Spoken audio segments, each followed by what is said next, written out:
Hello friends, welcome to our channel. இன்னைக்கு நம்ம பார்க்க போகிற கோயில் என்னன்னு பார்த்தீங்கன்னா திருப்போரூர் முருகன் கோவில். இந்த மாதிரியான டெம்பிள் பிளாக்ஸ் பார்க்கறதுக்கு மறக்காம நம்ம சேனலை சப்ஸ்கிரைப் பண்ணி வச்சுக்கோங்க. வாங்க இப்போ நம்ம வீடியோக்குள்ளே போகலாம்.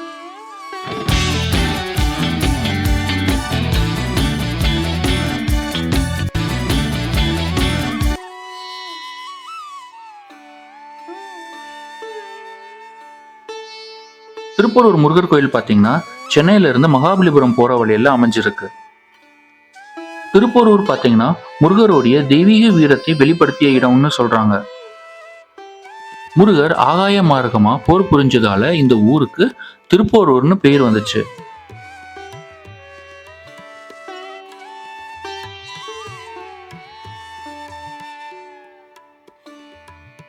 இந்த கோயிலோட தனி சிறப்பு என்னன்னு பார்த்தீங்கன்னா மூலவர் முருகப்பெருமான் சுயம்புவா வள்ளி தெய்வானையோட காட்சி அளிக்கிறாரு.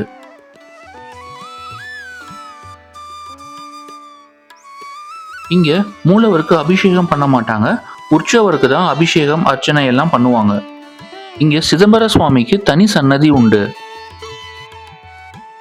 சிதம்பர சுவாமிகள் தான் முருகப்பெருமான சுயம்பு வடிவில் திருப்போரூர்ல பெண் பனைமரத்தின் அடியில கண்டெடுத்தாரு. இந்த பனைமரத்தோட அடிப்பாகம் அட்சய பாத்திரமா கோயில்ல வச்சிருக்காங்க. இந்த பனைமரத்தை வணங்குவதால நமக்கு நாம் நினைத்த காரியங்கள்லாம் நிறைவேறும், மன அமைதி கிடைக்கும், உடல் ஆரோக்கியம் மேம்படும், செல்வம் செழிக்கும், காரியத்தடை நீங்கும்.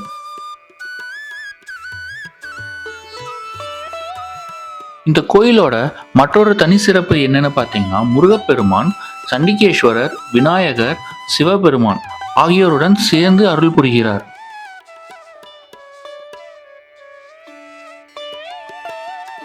ஆண்டுதோறும் பங்குனி உத்திரம், தைப்பூசம், கிருத்திகை, கார்த்திகை தீபம், கந்தசஷ்டி ஆகிய அனைத்து விழாக்களும் மிக சிறப்பாக கொண்டாடப்படுது.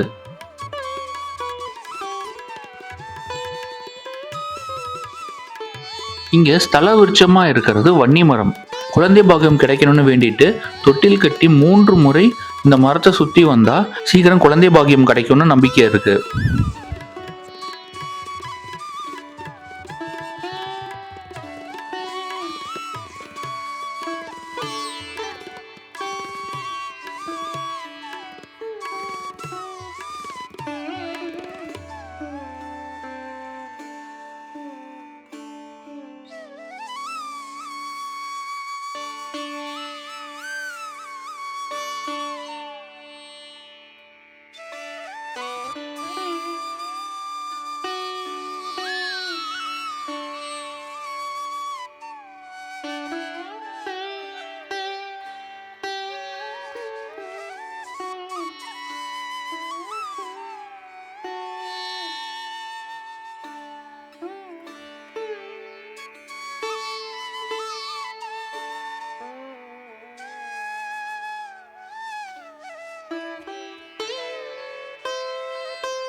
முருகப்பெருமானின் அருள் அனைவருக்கும் கிடைக்கட்டும்.